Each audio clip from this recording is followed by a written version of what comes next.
Bonjour à toutes et à tous. Bienvenue dans ce webinaire intitulé N4V Intelligence ou sous-titré Requêter en langage naturel dans Webi. Il y a des mots qui vont pas ensemble normalement. Un requêtage en langage naturel dans Webi, c'est quelque chose qui aujourd'hui n'est pas possible, n'existe pas, ne sera peut-être même pas proposé jamais par SAP comme fonctionnalité. Et en fait, c'est ce qu'on a eu envie de faire et on a envie de vous montrer ce qu'on a fait, ce qu'on a réalisé, ce qu'on va très prochainement commercialiser sur notre plateforme Need4Viz et notre suite N4V for Webi. On est ensemble pour à peu près 1 heure. 45 minutes, 1 heure avec les questions-réponses. Évidemment, vous êtes en mute, donc vous posez vos questions dans le chat et à l'issue du webinaire, vous recevrez le lien pour le replay. Je suis avec Jérôme Maillard. Bonjour Jérôme. Bonjour à tous, bonjour Jean-Bernard, et ravi de pouvoir présenter ce webinaire avec cette innovation sur laquelle on travaille depuis un certain temps. Quand on a vu arriver l'IA, on a senti qu'il y avait quelque chose à faire et on est heureux de vous présenter ça aujourd'hui. Super. Alors avant de rentrer dans le vif du sujet, on va procéder à un petit rappel. Quelques rappels. Le premier, c'est vous nous connaissez pour la suite N4V for Webi qui aujourd'hui vient avec 4 modules. Le premier module, c'est N4V Widget. N4V Widget, ça amène plus de 60 graphiques, éléments de navigation. Ça intègre des composants de visualisation modernes et puissants. Ça va vous permettre de créer des tableaux de bord avancés dans Webi. C'est-à-dire ce qui n'est pas capable, ce qui n'est pas faisable aujourd'hui dans Webi, N4V Widget l'amène. Pas seulement les widgets, mais aussi la cartographie. Avec N4V Map, là, on passe à un module quasiment de SIG intégré. On amène de la carte en ligne, telle que Google ou OpenStreetMap, des cartes hors ligne. Et comme on est en carte hors ligne, on dessine ce qu'on veut, on fait des plans, et on est capable de positionner des indicateurs sur ces cartes, sur ces plans, de manière assez pertinente. Ça complète cette offre N4V Widget. On amène également des éléments d'analyse de type tableau croisé dynamique, data analyzer, table filtrante, scrollable dans Webi, et l'ensemble N4V Widget, N4V Maps, N4V Analysis va vous permettre de réaliser des tableaux de bord modernes et puissants dans Webi.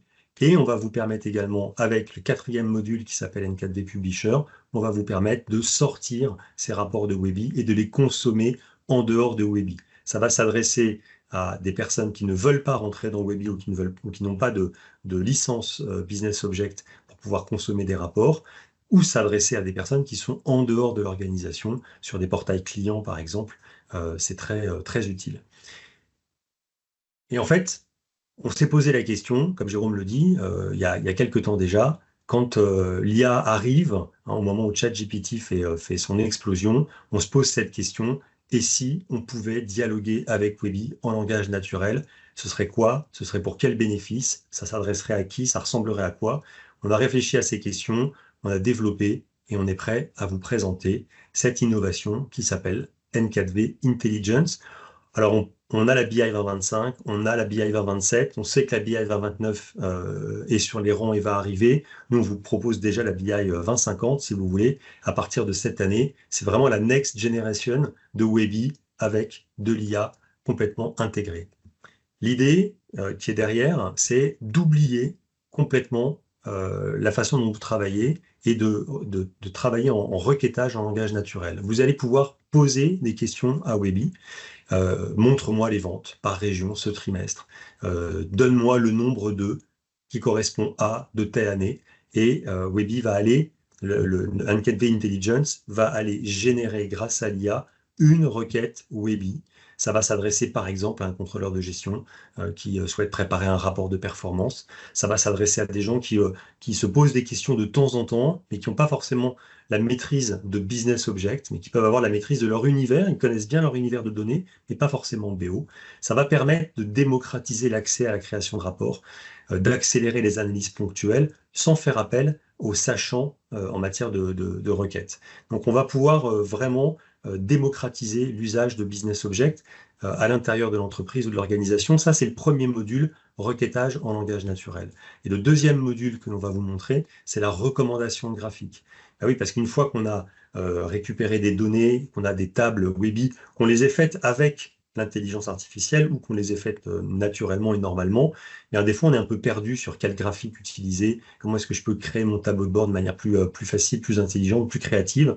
Eh bien, notre module de recommandation de graphiques va permettre de sélectionner extrêmement simplement des graphiques et de transformer les tables en graphiques. Vous allez voir, on va suggérer automatiquement les graphiques, on va gagner du temps dans le choix du bon visuel, on va aider à valoriser les données. Voilà ce que vous allez voir dans la démonstration qui suit. Requêtage en langage naturel d'un côté, recommandation de graphiques de l'autre. Je vous propose de passer tout de suite à la démonstration. Eh bien, merci Jean-Bernard. Effectivement, je vous propose donc vous voyez, démo 1. On va faire deux démos. La démo 1 qui va être basée sur un univers qui s'appelle Olympique, qu'on a créé.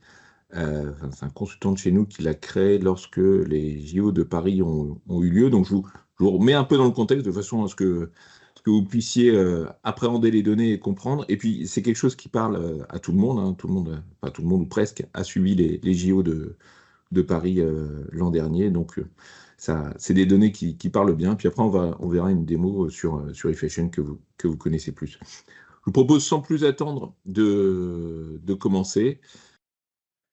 Voilà, donc pour cette première démonstration, nous allons nous connecter à notre version 4.3 SP4 de Business Objects et nous allons créer donc un nouveau document, comme je vous l'ai dit, à partir de Weeby.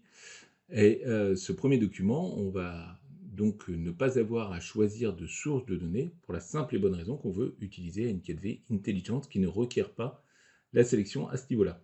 Donc là, vous reconnaissez sur le panneau de droite les éléments qui permettent d'accéder à vos panneaux traditionnels. Et là, on va pouvoir sélectionner un univers parmi la liste qui aura été mis à jour dans l'assistant N4V.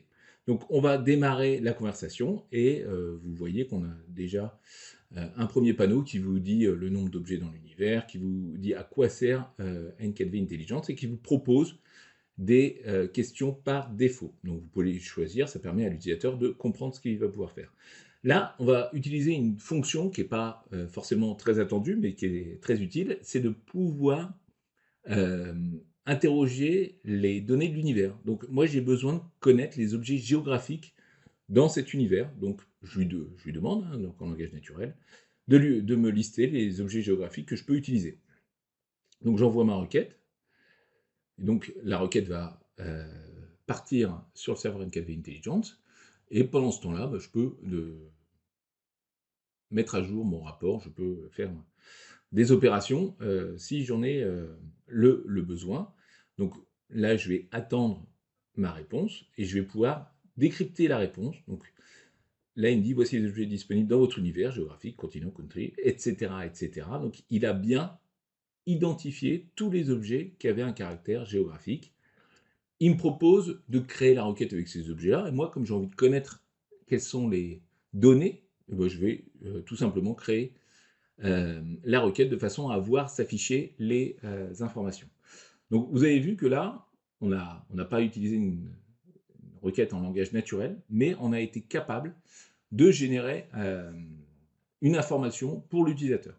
Maintenant, on va vraiment créer des requêtes en langage naturel, et la première chose qu'on va faire, c'est de demander à une NKV intelligente quel est le nombre de médailles qu'a obtenu Léon Marchand par type. Donc bronze, argent et or, et c'est ce qui nous intéresse. Donc là, on interroge vraiment les données de l'univers. On a fait une petite faute qu'on pourra corriger, de façon à envoyer la requête auprès de l'IA. Donc, pendant ce temps-là, et ben moi, comme je vous le dis, hein, j'ai le temps de vous parler, j'ai le temps de faire beaucoup de choses. Et là, donc, j'ai ma requête qui a été générée. Je vois très rapidement que ça appliquait un filtre sur Léon Marchand et que ça a également appliqué un filtre sur les JO de Paris. Donc là, j'ai bien récupéré les informations qui m'intéressaient. Et comme je suis dans une conversation, ce qui est très important, c'est que je vais poser la question et pour Teddy Riner, par exemple. Voilà, donc je continue ma conversation et pendant ce temps-là, je suis capable de déplacer mes blocs, de renommer, de resizer Voilà, j'ai vraiment tout le temps qui est disponible puisque mon assistant travaille, ben, moi aussi je peux travailler de mon côté. Et donc là, je vois bien qu'il a mis, alors ça passe un peu vite effectivement, mais il a bien mis Teddy Riner, il a bien sauvegardé les JO de Paris. Parce que si on avait mis les JO de Paris et les JO de Tokyo, par exemple, Teddy Riner, on aurait eu plus. Des médailles. Alors, bon, je verrai le formatage après. Maintenant, je vais continuer à lui poser des questions et je veux avoir la liste de tous les sportifs français qui ont eu une médaille aux JO de Paris. Donc, je reste vraiment concentré sur les JO de Paris. Et donc, on va envoyer cette requête-là. Et pendant qu'on envoie cette requête-là, bah, moi, je peux m'occuper de mon bloc qui a été créé là, hop, automatiquement. Donc, vous avez vu que jusque-là, on n'a fait aucune action dans Webi. Là, on est en train de resizer une colonne, etc. Mais ça reste vraiment des actions basiques. Voilà, donc là, il me dit que pour lister les athlètes au JO de Paris, il a besoin de faire la requête qu'il vient d'afficher. Voilà, et donc là, ça y est, j'ai donc ma liste d'athlètes qui a eu une médaille. Alors, on ne connaît pas encore le nombre de médailles. On sait que Adolphe a eu une médaille silver, que Alexandre a eu bronze, or et bronze, donc dans des disciplines différentes a priori. Et je vais donc, pour avoir une lecture plus facile et plus réaliste, ajouter, lui demander d'ajouter deux nouveaux objets qui sont le sport et le nombre total de médailles. Donc là, si on regarde bien, il nous dit, tiens, oui, j'ai deux objets à inclure, le sport et le total de médailles. Voilà. Et là, je vais générer ma requête. Donc générer ma requête, ça veut dire quoi? Ça veut dire que je vais mettre à jour ma requête. Parce que je ne vais pas partir d'une requête neuve, je vais vraiment générer cette requête. Voilà. Donc, je parcours ma liste. Ah, et là, je m'aperçois que j'ai un athlète qui s'appelle France. Et oui, un athlète qui s'appelle France parce que c'est l'équipe de France. Donc, moi, j'ai besoin, je veux analyser les statistiques individuelles. Donc, je lui dis, retire tous les athlètes dont le nom est France, tout simplement. Donc, qu'est-ce que ça veut dire techniquement parlant? Qu'est-ce qu'il va faire? Eh bien, il va appliquer un filtre sur athlète qui ne doit pas être égal à France. Voilà, voilà ce qui devrait me générer en tout cas. Voilà ce à quoi je m'attends en tout cas. Je vais enregistrer mon document dans l'intervalle. Hop, et là, je l'appelle Olympique. Et voilà, je l'enregistre. Et pendant ce temps-là, l'assistant a fini de me répondre et je vois bien qu'il a mis un filtre sur athlète qui n'est pas égal à France. C'est parfait tout ça. Voilà, donc là, une fois encore, je mets à jour mon tableau. Donc à chaque fois, ça me régénère le tableau à jour et je vais pouvoir valider que ce qui s'est passé est bien ce que j'attends. Donc le résultat attendu est bien conforme aux attentes. Maintenant, j'ai envie de pouvoir sélectionner un ou plusieurs pays, parce qu'on ne va pas se comparer à nous-mêmes, c'est pas ce qui nous intéresse. Moi, j'ai envie de me comparer à des pays frontaliers comme la Grande-Bretagne, comme l'Allemagne, comme l'Espagne, etc. Donc, techniquement, ce qu'il me propose, c'est une invite. Donc là, il me dit invite, et là, il a bien détecté l'invite. Donc, je vais générer ma requête. Voilà, une fois que j'ai bien validé, hein. Le but, c'est vraiment de bien s'assurer que ce que l'assistant a trouvé, ça correspond bien à ce que l'utilisateur attend. Là, c'est bien le cas. Donc là, encore, mise à jour de ma requête, je rajoute une invite de façon à mettre, à pouvoir sélectionner, à laisser à l'utilisateur la sélection des pays, de façon à ce que ce ne soit pas en dur.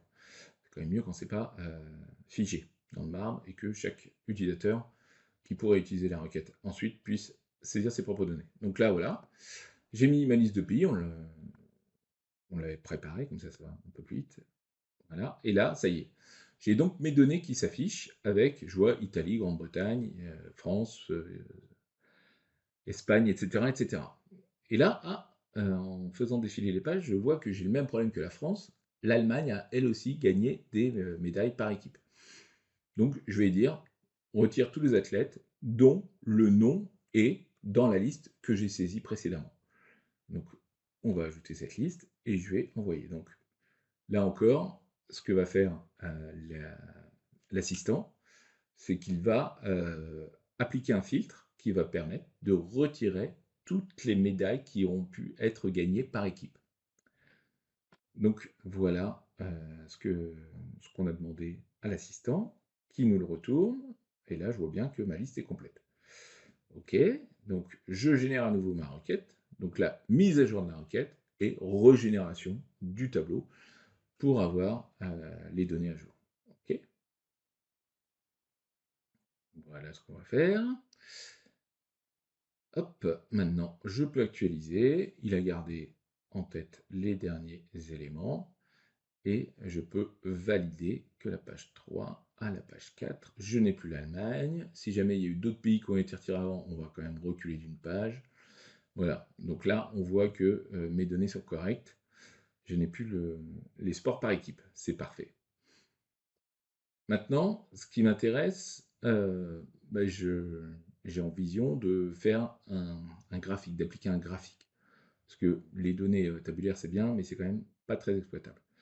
Donc là, j'organise mes données, je veux que ce soit la France, ensuite le sport, ensuite l'athlète et ensuite le type de médaille et le nombre, bien évidemment. Voilà, j'enregistre. Et là, je vais passer donc à la deuxième partie de NKV Intelligence qui s'appelle Chart Recommender, qui va permettre d'aller sélectionner le meilleur graphique en fonction de vos données. Donc là, on voit qu'on a 4 dimensions, une mesure, 789 lignes et des caractéristiques qui sont géographiques et hiérarchiques. Et là, eh ben, ça fait du sens d'utiliser un drill bar, par exemple. Voilà. Et je peux soit remplacer mon tableau Webby, soit ajouter une nouvelle visualisation. Donc là, j'ai choisi d'ajouter une nouvelle visualisation. Et voilà, donc là, je vais pouvoir sélectionner mon élément et le disposer à côté de mon tableau et de conserver mes données comme ça, si jamais j'ai des besoins pour aller contrôler mes résultats. Maintenant, je vais actualiser et puis je vais rajouter un pays, parce que moi j'aime bien me comparer aux autres, mais aux autres qui ont beaucoup de médailles pour voir un peu où on se trouve. Donc les États-Unis, donc là je travaille dans Webby normalement, hein, puisque c'est vraiment un document Webby qui a été créé. Et puis je vais pouvoir aller analyser la France, et donc les sports aquatiques, donc la natation, et puis voir que Léon Marchand a bien obtenu 4 médailles d'or, que Anastasia a bien obtenu une médaille d'argent. Je peux naviguer dans mes données, driller. Voilà, je vais pouvoir zoomer aussi sur mes sports, si jamais il y a trop d'informations. Donc ça, c'est tout ce que font les charts N4V par défaut.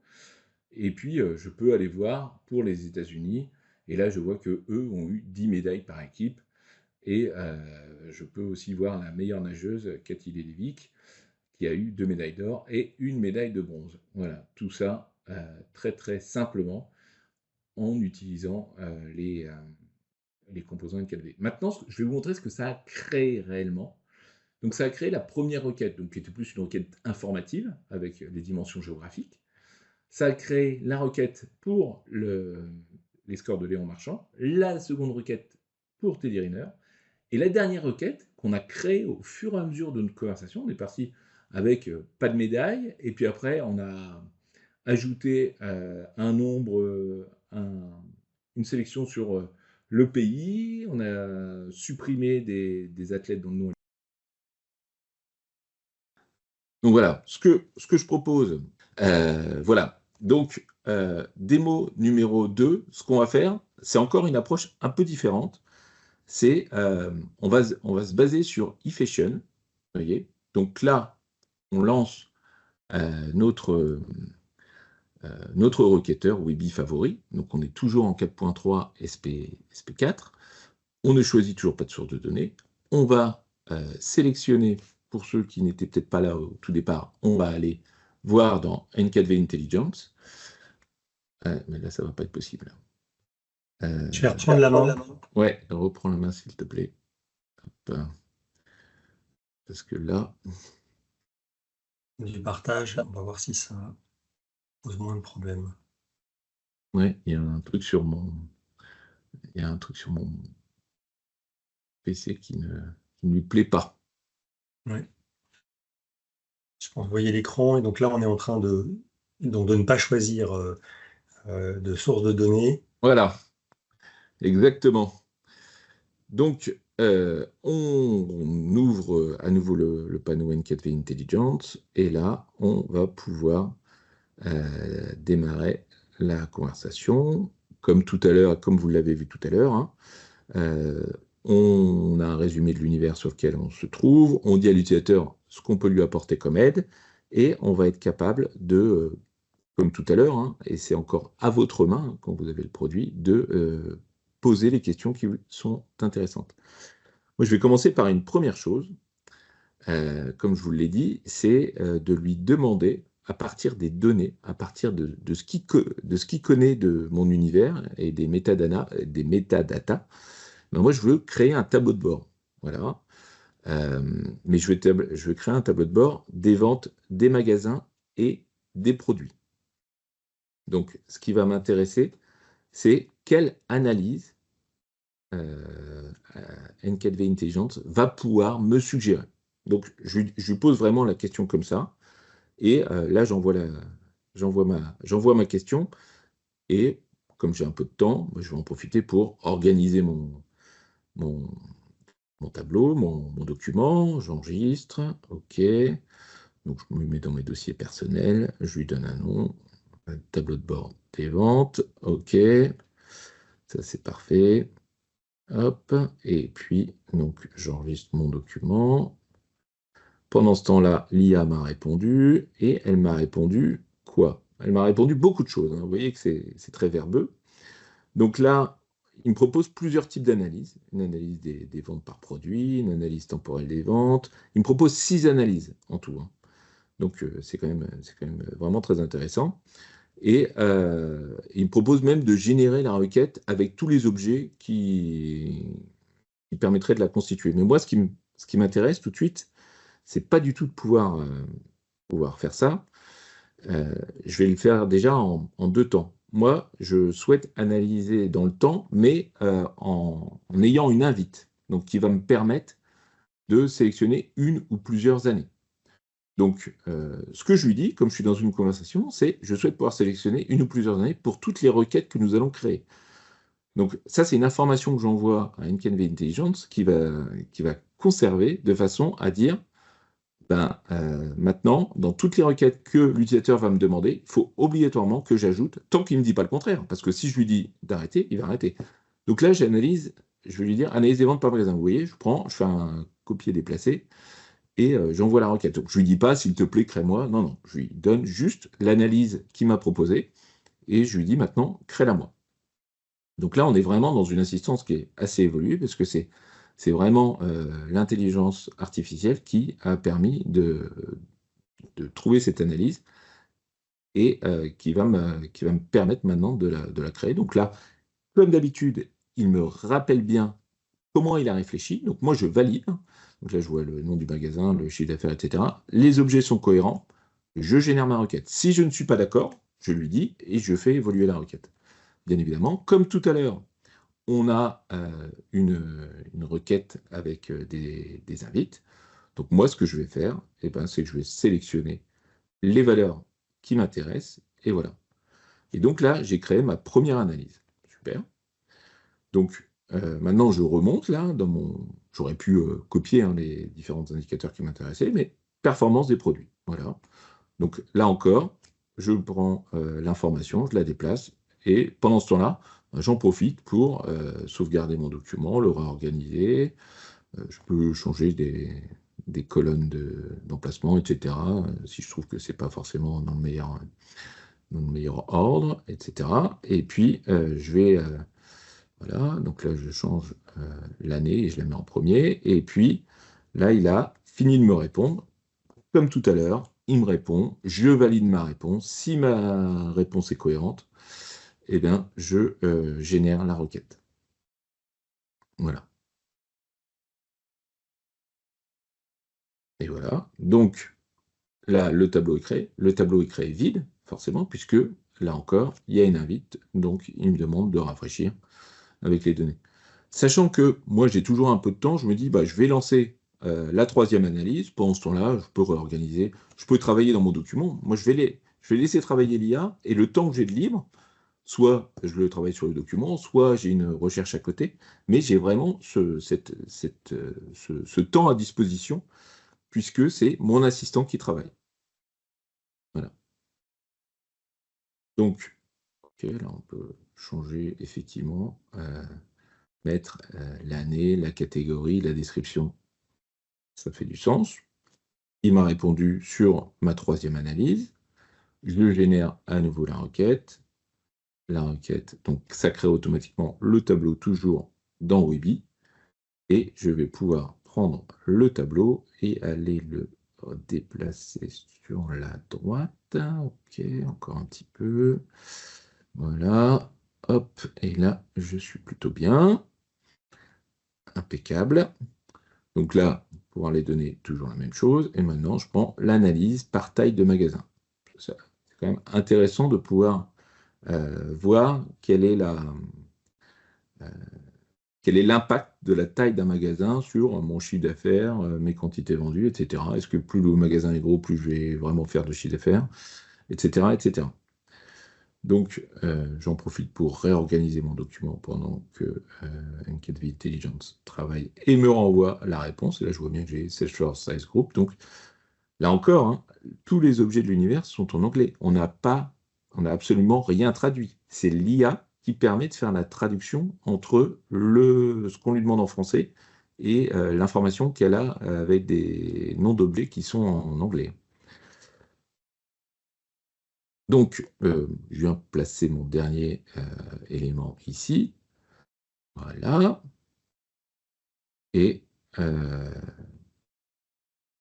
voilà. Donc, je vais pouvoir à nouveau actualiser mes données. Donc maintenant, j'ai tous mes tableaux de données. Enfin, j'en ai 4, parce que je trouve ça bien pour un tableau de bord. Et je vais dupliquer. Je garde mes données brutes d'un côté, ce qu'on fait souvent, et je renomme mon onglet en TDB pour tableau de bord. Voilà. Donc ça veut dire quoi? Ça veut dire que je vais maintenant utiliser mon rapport avec mon chart recommender afin de sélectionner le meilleur visuel. Donc toujours le nombre de dimensions, le nombre de mesures, la volumétrie, les caractéristiques temporelles, géographiques, hiérarchiques. Et donc là, il me propose une timeline, ce qui aurait pu être bien, mais moi, je trouve que le Sunburst, c'est aussi une très bonne alternative. Donc je vais sélectionner un Sunburst. Voilà, c'est vraiment un graphique qui est très visuel et très sympa. Ensuite, je fais la même chose. OK. Donc là, j'attends la proposition du chart recommender. Donc, le chart recommender, c'est vraiment simple pour s'en servir. C'est-à-dire qu'on sélectionne l'élément sur lequel on veut créer un visuel, ou on va avoir une suggestion de visuel, et ça se fait soit en ajout, soit en remplacement. Donc là, j'ai utilisé un drill bar. Et l'avantage du drill bar N4V, c'est que la majorité de nos composants sont drillables, mais en plus, celui-là, il permet de faire un ratio, on le verra tout à l'heure. Donc là, je sélectionne mon troisième élément. Il me propose, je vais sélectionner un bubble chart, parce que nos bubble charts sont drillables aussi, ça me paraît important de pouvoir driller dans mes données, hein, donc en partant de l'année telle que je l'ai organisée. Et mon dernier tableau, j'ai envie de le remplacer avec un data analyzer, qui est un véritable couteau suisse pour l'analyse des données. Je vais mettre efficient, donc le nom du magasin, en premier, parce qu'il faut savoir qu'une des capacités, entre autres, du data analyzer, c'est de pouvoir faire des tris, des filtres, des palmarès, etc. Donc moi, si j'ai envie de connaître le top 5 de mes magasins, plutôt que de le faire dans Weeby où c'est pas toujours très intuitif, je me dis, bon, je vais prendre ce composant-là, ça va me permettre d'explorer mes données et ça va me permettre de répondre facilement à cette question. Voilà. Donc là, je réorganise mon tableau de bord, hein. Je vais laisser un petit peu plus d'espace de façon à ce que le Sunburst ait plus de place pour afficher les données. Je vais déplacer et aligner mon bubble chart, voilà, sur la droite. Je vais prendre mon data analyzer et puis je vais agrandir parce que c'est quand même un tableau croisé dynamique multidimensionnel, donc c'est bien de lui laisser un peu de place. Voilà, je recentre mon titre. Voilà.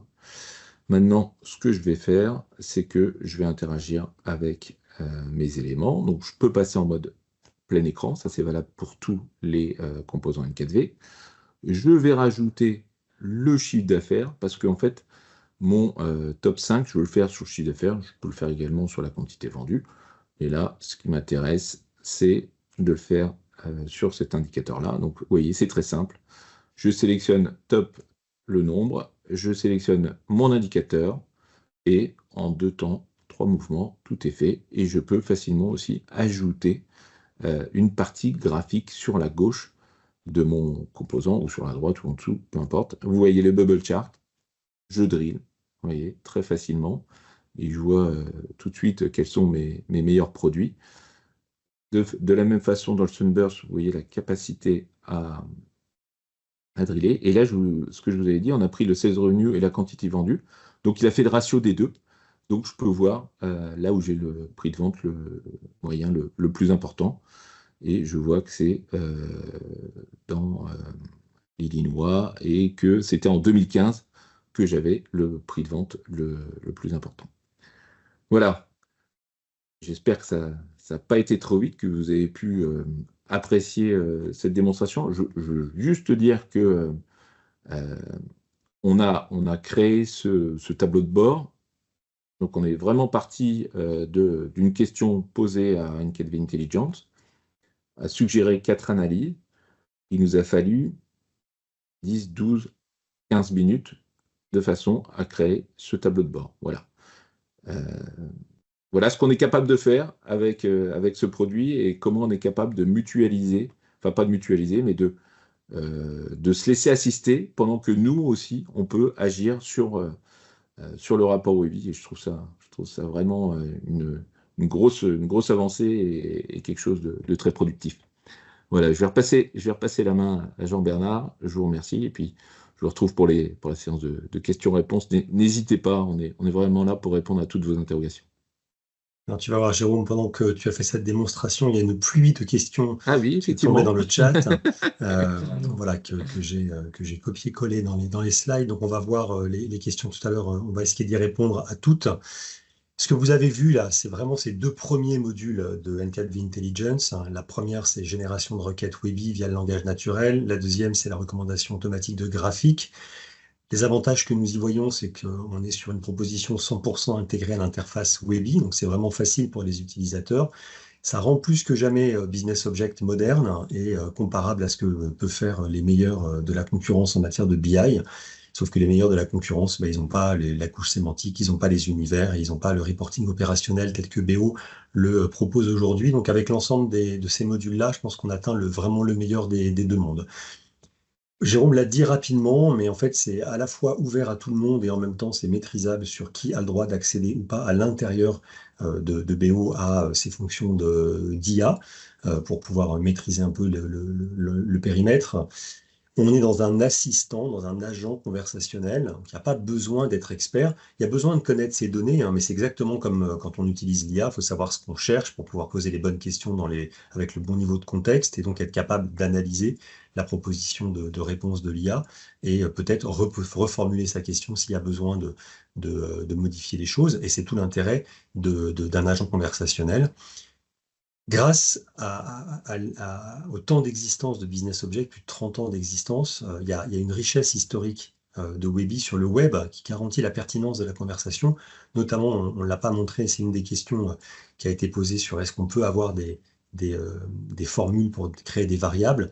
Eh bien, effectivement, l'IA est capable aujourd'hui, pas de la créer directement, mais en tout cas de générer une réponse extrêmement pertinente quand on cherche une formule pour créer des variables.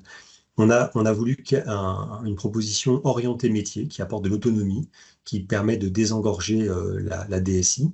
Alors peut-être que des super experts de leur univers, des gens qui requêtent seuls sur leur univers qu'ils ont créé un peu complexe, peut-être que l'IA aura pas d'intérêt à ce moment-là. Par contre, pour des cas d'usage où des personnes ont besoin de se connecter régulièrement à un univers, de temps en temps, font une requête régulièrement, mais du coup, ne sont pas des spécialistes et ont besoin aujourd'hui de demander là où il y a la compétence, demain, on va pouvoir libérer du temps parce que cette compétence, c'est N4V Intelligence qui va l'amener. Donc, on est avec un ROI qui est assez rapide, hein, puisqu'on va pérenniser dans l'entreprise la connaissance de la donnée. Ça, c'est un point qui est essentiel. Ce requêtage en langage naturel, Il permet, on l'a vu, d'explorer des objets d'univers, de générer de vraies requêtes Webby. C'est pas de donner un résultat, vous l'avez vu, c'est je requête, je fabrique une requête dans Webby et c'est bien Webby qui donne le résultat. Donc ça va aussi permettre de suggérer des formules pour créer des variables. On est dans une conversation, donc on peut poursuivre la conversation. On peut lui demander, vous l'avez vu, à partir de maintenant, je veux qu'à chaque fois qu'il y ait une invite créée sur l'année. On est vraiment dans cet esprit conversationnel qui plaît bien et qui fait qu'il y a notamment des modules comme ChatGPT, Gemini, voilà, ou Copilot ou Claude ont vraiment pris dans notre vie quotidienne très très rapidement. Et vous l'avez vu plusieurs fois, Jérôme vous l'a montré, l'utilisateur garde la main pour continuer à travailler sur le rapport, déplacer un tableau, renommer, enregistrer. On est changer les colonnes d'ordre. On est vraiment dans quelque chose qui ne nous bloque pas dans le travail et qui n'arrête pas notre quotidien. Pour la création de graphiques, ben c'est une recommandation de création en cohérence avec les données sélectionnées, donc c'est pertinent. Ça permet de découvrir aussi de nouveaux widgets, de les tester facilement, puisqu'à chaque fois, vous avez vu, on peut remplacer le tableau ou ajouter le graphique. On peut sélectionner le tableau, mettre un drill bar, resélectionner le tableau, mettre un sunburst, resélectionner le tableau, mettre un data analyzer et se dire finalement lequel est le plus efficace pour mon besoin. Donc on rend la création de tableau de bord assez rapide, assez ludique. C'est une véritable aide à cette création de tableau de bord. On arrive avec ces deux premiers modules de génération de requêtes et de recommandations automatiques de graphiques. Et tout ça, ça va être disponible à partir du mois de septembre 2025. Donc, si vous êtes intéressé pour être dans les tout premiers, voilà, on a déjà la liste d'attente en train de s'allonger, mais si vous êtes intéressé, vous levez la main, vous venez nous voir, on en parle, on discute, on regarde précisément chez vous comment est-ce qu'on pourrait initialiser et démarrer, puisqu'il y a un petit travail d'initialisation à faire, bien évidemment. Il va falloir auditer, documenter les requêtes existantes, auditer et documenter les univers sur lesquels on va se baser pour démarrer, pour initialiser et entraîner l'IA. À chaque fois, vous avez vu que le système vous propose, N4V Intelligence vous propose une série de questions. Donc là aussi, on va décider ensemble des questions pertinentes que l'utilisateur pourrait poser. À chaque fois, c'est quelque chose qui va aider un utilisateur à comprendre son univers. On va pas démarrer avec des univers complexes. J'ai vu qu'il y a une question à laquelle on essaiera de répondre sur qu'en est-il sur des univers extrêmement complexes. On va démarrer avec des univers assez simples, ou en tout cas des portions d'univers assez simples. On va peut-être pas requêter en langage naturel tout de suite sur des univers à 1000 objets.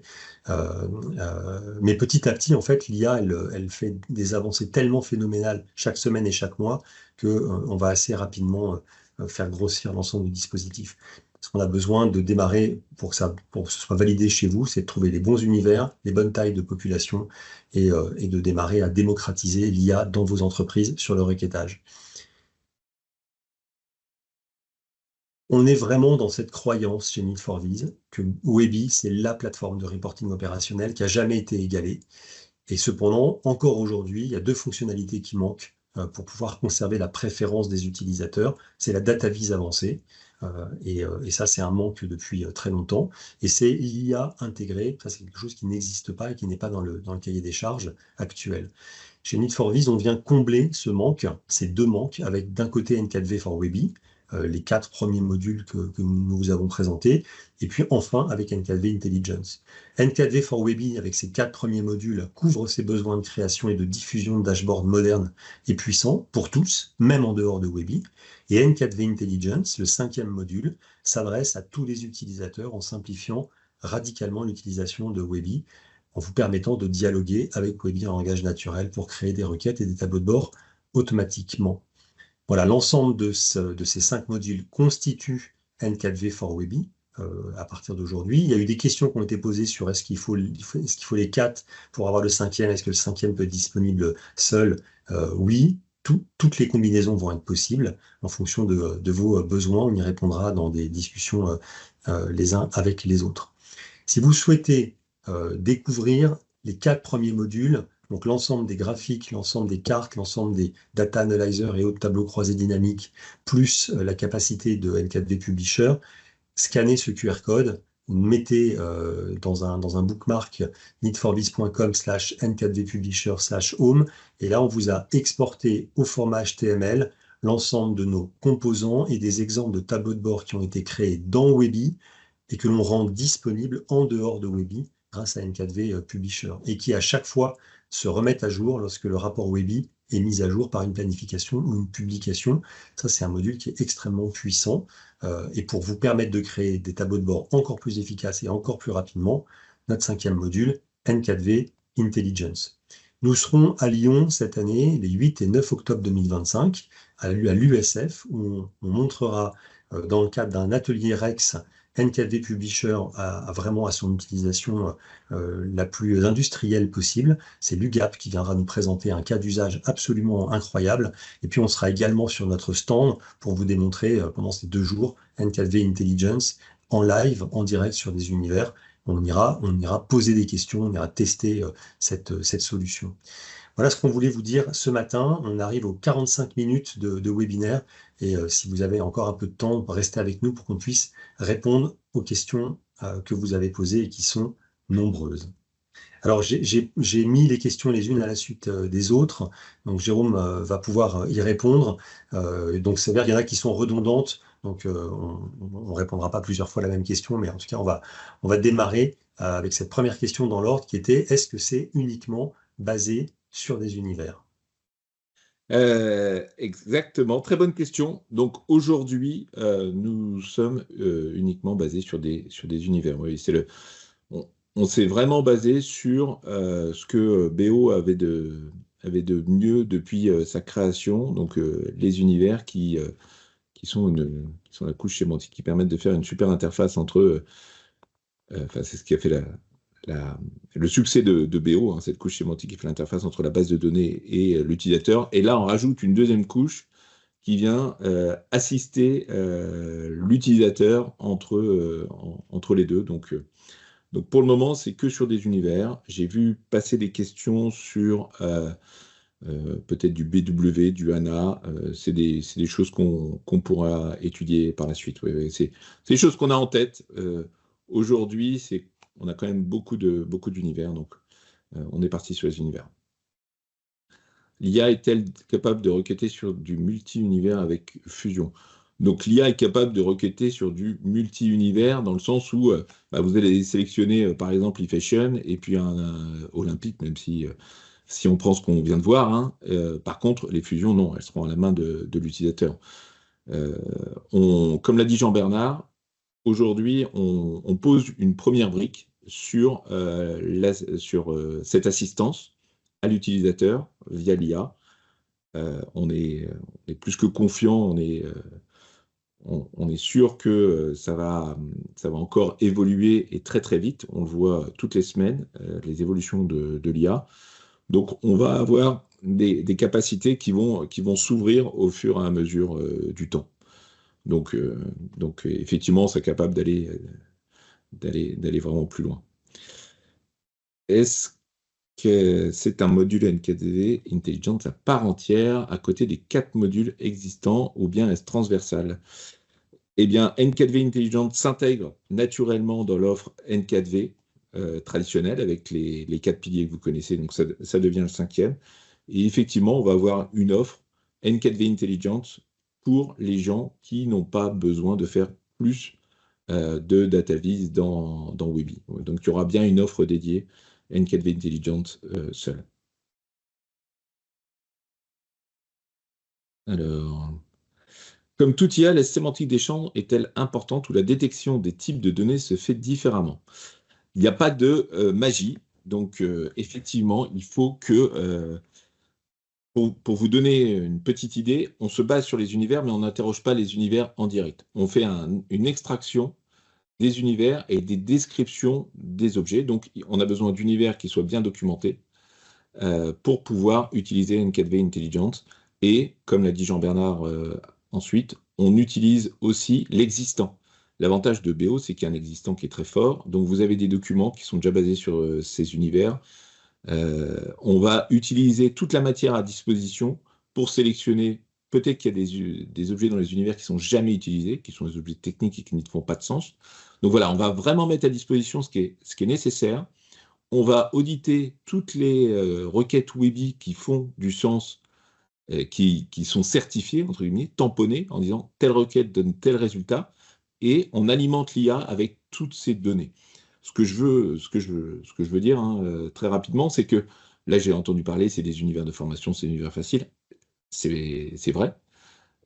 Cela dit, l'IA est étonnamment performante. C'est-à-dire qu'il ne faut pas se dire, ouais, c'est l'IA, on a pris des univers e-fashion, olympique, etc., audit. Ouais, c'est quand même pas des univers que nous, on utilise tous les jours. Effectivement, ce ne sont pas des univers que vous utilisez tous les jours, ça, on est tout à fait conscient et on le sait, on travaille déjà pour le faire avec des univers de tous les jours. Mais l'intégration de l'univers olympique, par exemple, ça a pris un quart d'heure. Et un quart d'heure de gestes techniques, j'ai envie de dire. C'est un quart d'heure pour extraire l'univers et l'intégrer dans une calvé intelligente. Voilà. C'est un exemple vraiment concret, parce que l'univers olympique, il est pas très compliqué, mais c'est pas un univers de formation, c'est pas, voilà. Voilà une petite réponse, en tout cas. Est-ce un module payant ou est-il intégré à votre solution?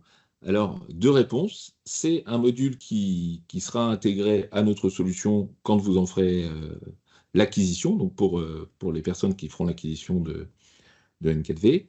Et c'est un module, on va proposer à nos clients de pouvoir l'acquérir, effectivement.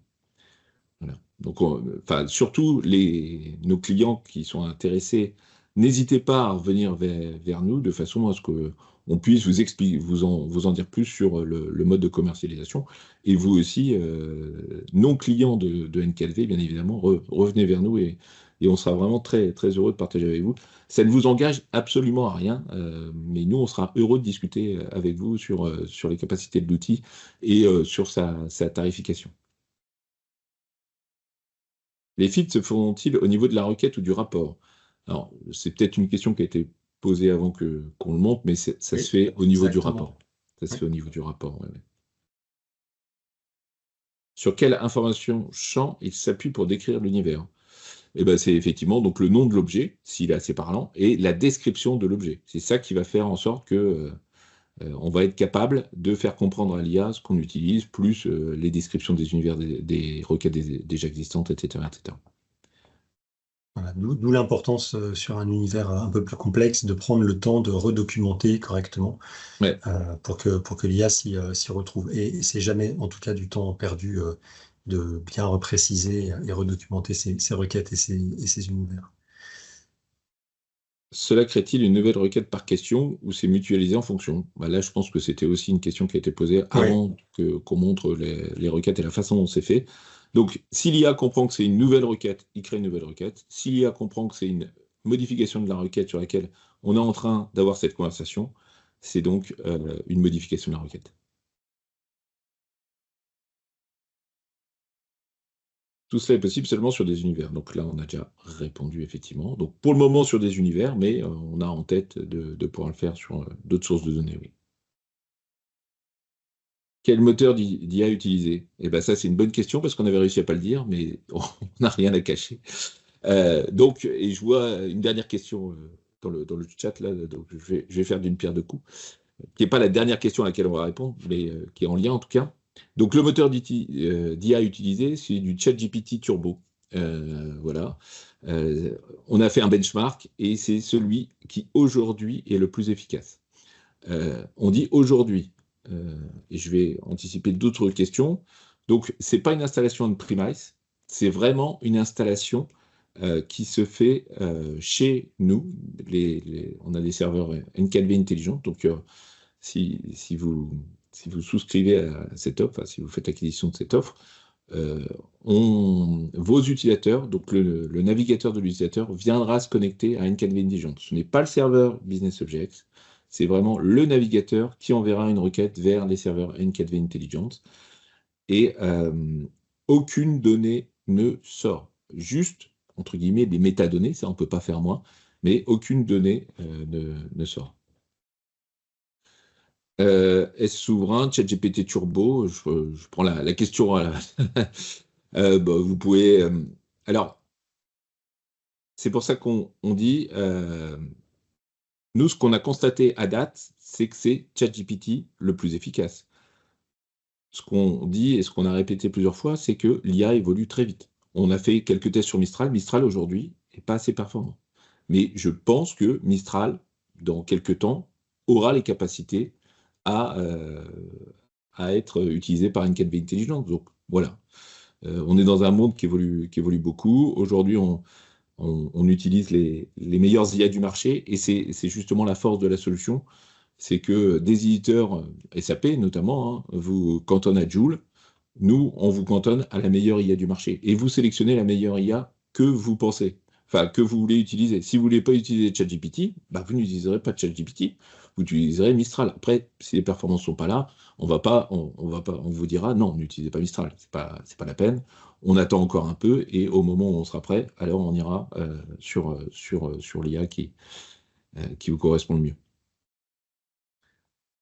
L'IA est Donc c'est la bien. même question, est-ce que Donc c'était voilà. bien internalisé? Donc la réponse est non Voilà. aujourd'hui. Donc nous, Voilà. on a le serveur N4V Intelligent. Hein. Donc vos utilisateurs, donc les requêtes partent vers le serveur N4V Intelligent qui, lui, va se connecter à la meilleure IA du marché pour répondre aux questions. Voilà.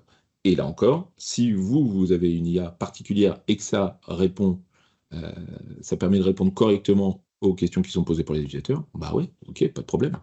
C'est bien l'avantage de ce qu'on offre, en fait. Il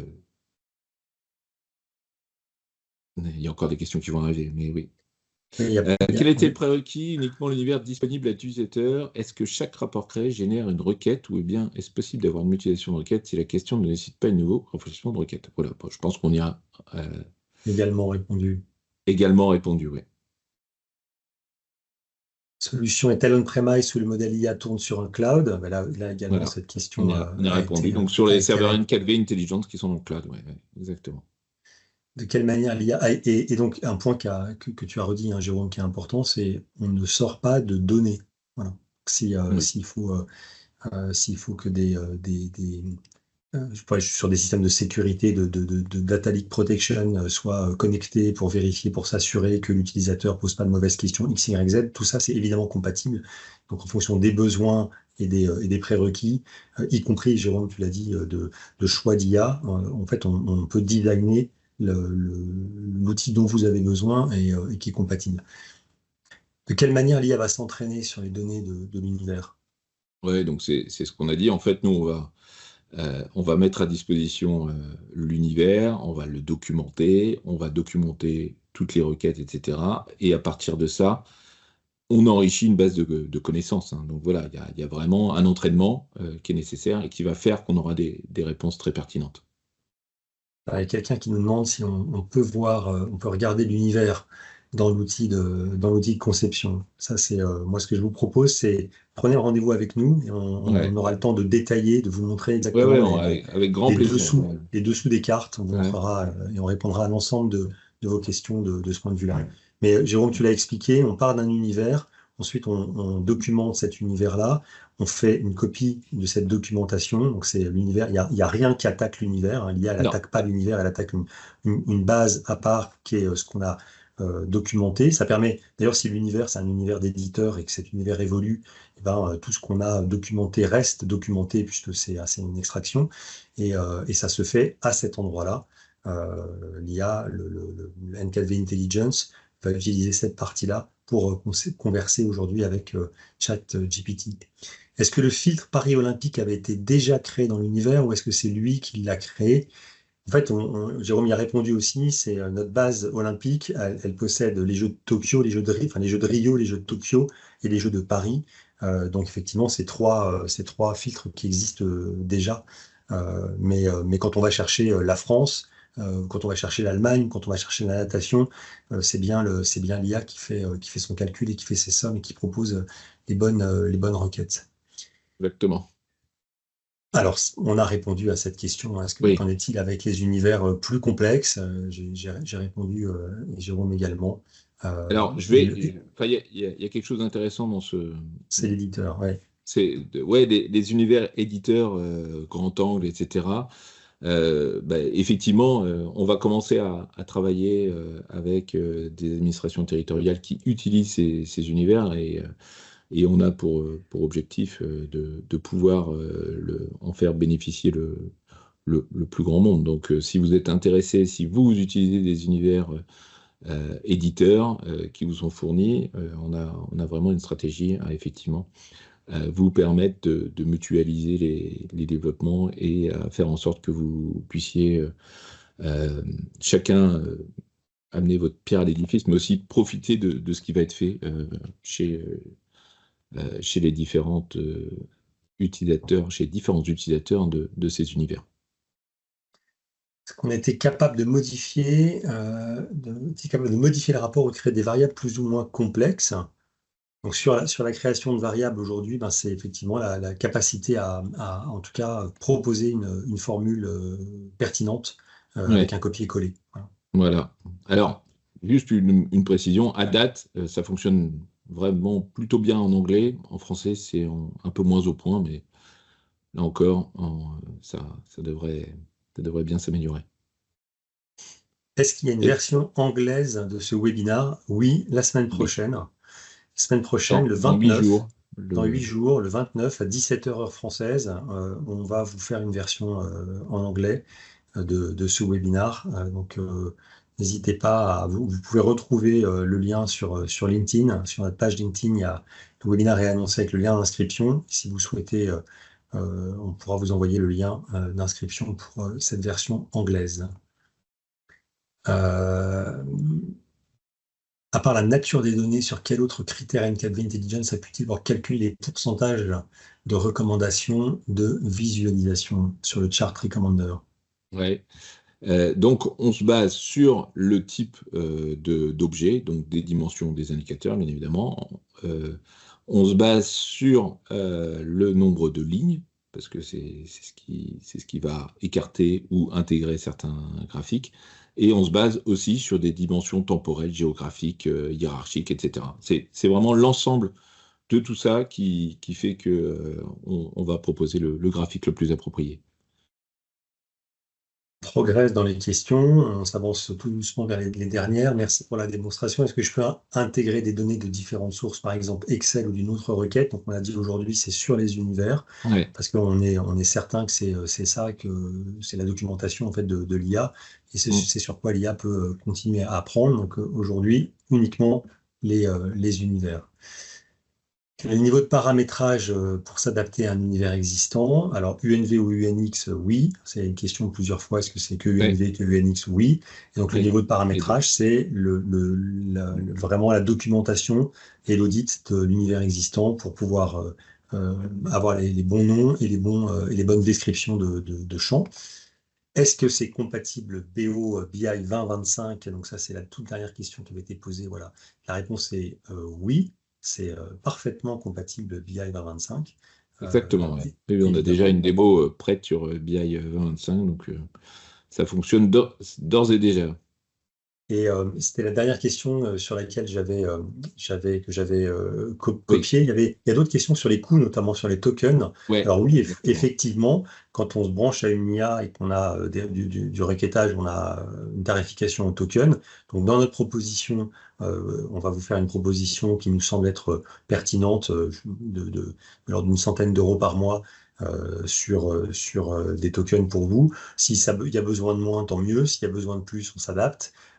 Et donc, ça, c'est un sujet qui est plus à votre main, on va dire. Ça passera par nous, puisque c'est vraiment sur nos serveurs que ça fonctionne, mais ce sera à votre main. Et c'est aussi la raison pour laquelle on va permettre d'ouvrir tout ou partie de l'IA, tout ou partie des collaborateurs, pour aussi maîtriser cet aspect token, parce que c'est quelque chose sur lequel il faut éviter tout dérapage. Et je crois qu'on arrive Ouais, je suis en train de globalement. regarder. Il y a encore quelques questions là. Pourrons-nous voir ce que vous allez présenter à Lyon? Donc, je pense qu'on parle de ce qu'on va présenter avec l'UGAP à Lyon. Donc, on aura un enregistrement et puis les personnes intéressées pourront revenir vers nous. On fera, on fera, il y aura peut-être un webinaire aussi. Donc, il Exactement. y aura moyen de voir ce qu'on va présenter. Donc voilà, si vous Euh, ne venez pas à Lyon, on vous donnera la possibilité de savoir et de voir ce qu'on y a présenté. Oui. il y a une question et sur les requêtes SQL. Alors là. Euh, Également sur des univers de type Unix, donc ça oui, et sur des requêtes SQL, est-ce que NKV Intelligence est capable de traiter des requêtes SQL? Aujourd'hui, on a pris le parti de se baser vraiment sur les univers. On a réalisé aussi un, un test pour voir si on était capable, à partir d'un univers, de créer des requêtes SQL. Ça fonctionne, voilà. Donc, mais c'est pas la direction sur laquelle on va vraiment, la direction vraiment sur laquelle on va se focaliser. Après, si vous avez des cas d'usage, n'hésitez pas à nous remonter. Nous, on est vraiment preneurs de toute information que vous avez, de tout besoin, et on reviendra vers vous et on vous dira comment, si on l'intègre dans la roadmap et comment on peut l'intégrer. Euh, voilà. Quelle version de ChatGPT Turbo? C'est la 4O. Y aura-t-il des possibilités? Donc ça, On a répondu on y a après. répondu. Ouais. Au niveau du tableau de bord, le rajout d'une nouvelle visualisation qui n'existe pas encore se fait-il automatiquement? Non. Non, non, il faut vraiment que l'utilisateur aille sélectionner s'il y a des nouveaux composants N4V, hein, comme on en sort 2 fois par an, des nouveaux, donc minimum 2 par an, bah, effectivement, vous avez des nouveaux visuels qui vont apparaître quand vous allez mettre à jour. Et là, vous pourrez aller challenger un peu vos dashboards en disant, bah, tiens, c'est plutôt ça que je voudrais mettre. Mais si on le faisait automatiquement, je ne suis pas sûr que ça plairait à tout le monde. Donc, Mm. ça restera une action à la main de l'utilisateur, encore en tant qu'assistant. Voilà, il est temps de vous laisser aller déjeuner, je pense. Exactement. Énormément de questions. Merci infiniment pour votre Ouais. présence ce matin, pour vos nombreuses questions qui montrent votre intérêt sur le sujet. Nous sommes à votre disposition pour répondre précisément encore plus à vos questions si vous en avez des plus précises. Voilà. N'hésitez pas à nous contacter par email, hein, jérôme.maillard@nidforvis.com ou jean-bernard.piron@nidforvis.com. On est à votre disposition pour vous aider dans la mise en œuvre de cette solution N4V Intelligence. On vous remercie beaucoup pour votre participation ce matin. Très bonne Un grand fin merci d'après-midi. Merci. à tous et à très bientôt. Au Au revoir. revoir.